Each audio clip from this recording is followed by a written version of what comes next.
Hello all, I'm Hilary, the User Experience Research Lead for Google Fonts team.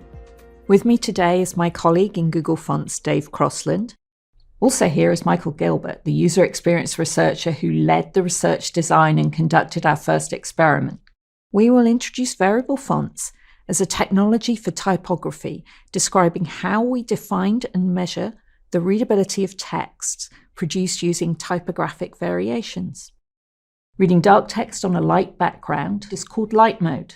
By contrast, reading light text on a dark background is called dark mode, also known as the reverse polarity. Most smartphones and computers have dark mode and light mode settings. People can choose what they would prefer to have as their main setting. The mode they choose may influence readability of their text.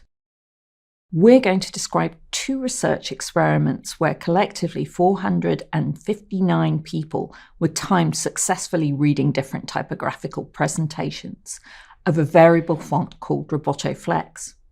RobotoFlex is a new typeface design which I've commissioned from one of the best font development companies in the world, Font Bureau. The founder, David Berlow, and his team took the original Roboto design from 10 years ago and they redrew it as an exciting new design, which takes full advantage of the new variable fonts technology. It is a single font file which contains all the styles of the typeface family because it has axes of variation which can be combined. Here we see RobotoFlex varying in weight, and you see the Figma design app has a font settings panel with sliders for each of the axes of variation. So instead of a set of 2, 4, 5, 9 separate styles, from extra light through regular semi-bold to extra bold, there's a smooth, continuous range for weight, which you can customize. Something special in RobotoFlex is another axis called grade. And here you can see that as the grade changes, the visual font weight appears to change too. But unlike the weight axis, there are no changes in the line length or paragraph layout.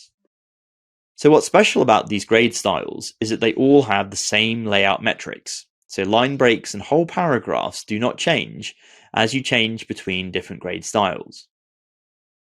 Today with digital media, digital designers like to use grade for hover effects on things like buttons, where the reflow from a weight change would be undesirable, and with just text between light mode and dark mode without affecting any text layout, which is sort of similar to the two different magazine paper types.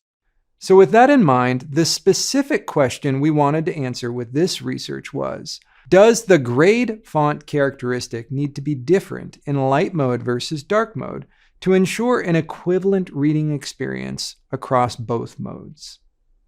In this first experiment, we looked at glanceable reading. This type of reading is what you might normally do when you glance at a location to quickly read something with minimal effort. In a UI, that might include reading things like menu items or button labels or headings and titles. Considering the participant experience for this study, each participant was asked to read a series of 2-word phrases as quickly as they could, and then to retype those phrases from memory. The phrases were randomly selected combinations of 2- and 3-syllable words, and we controlled for word familiarity by selecting from the Dale-Chall word list, which aims to ensure that 80% of 4th graders are familiar with the words. Ultimately, each participant was asked 5 questions for each of 5 grades in both light and dark mode, plus 3 training questions before each of the modes. So 56 trials total per participant. After collecting and cleaning the data, we had over 4,800 trials from 126 participants, and we can explain all the results pretty much in one graph, which is shown right here. What we're seeing here is a graph showing reading speed in words per second on the y-axis, with the grades evaluated on the x-axis. And here, the top line shows the light mode results, and the bottom line shows the dark mode results. Now, there are 3 main takeaways from this graph. First, at the highest values of grade, light mode was more readable than dark mode. Second, in dark mode, readability doesn't vary significantly at any value of grade.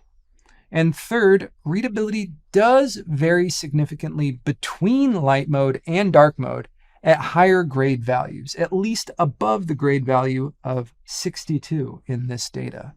So increasing grade can improve glanceable reading speed, but potentially only in light mode. And at the default grade value, there's no significant difference in reading speed between light mode and dark mode. So at least for glanceable reading, it looks like no changes to grade are necessary to support equivalent reading experiences across light mode and dark mode, which answers one of the primary questions we had motivating this research. In this second experiment, I've copied the research design so that we can compare glanceable reading and reading paragraphs. I've used the material design system body text settings and taken a closer look at grade levels over 60 by adding a measure at the grade level of 100. We used 2 paragraphs, each just over 100 words long.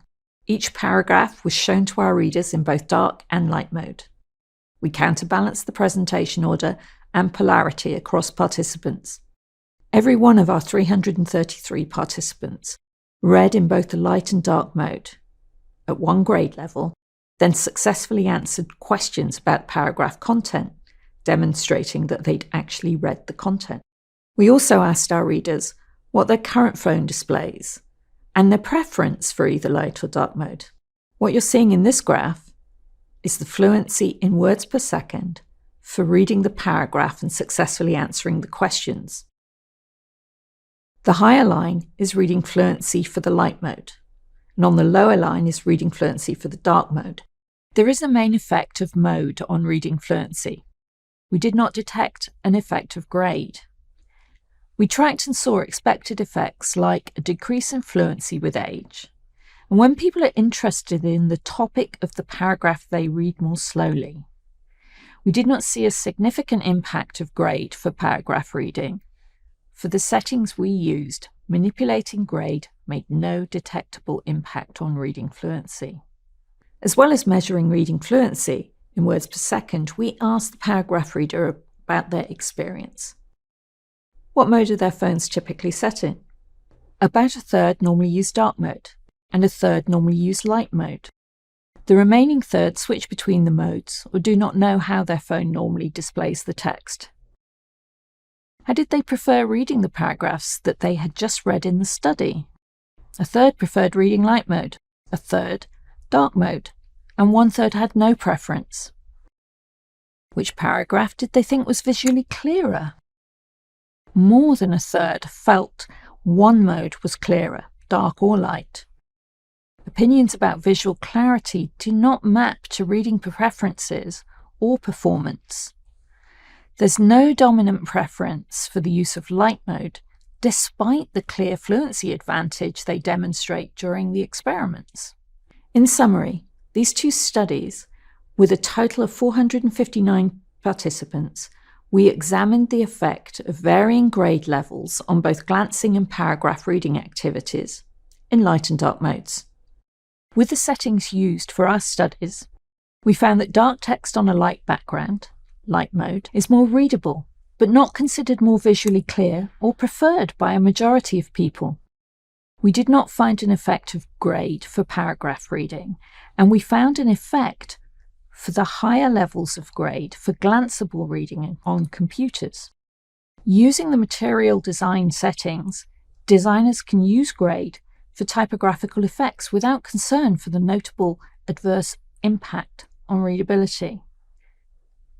Grade can be used for reasons outside of enabling consistency across different technologies and body text reflow. Grade could be used to emphasize the location of the cursor on the screen without causing reflow. There is room to explore possibilities without having a negative effect on reading fluency. We look forward to discovering how different variable font manipulations will facilitate reading fluency and engagement in future research studies.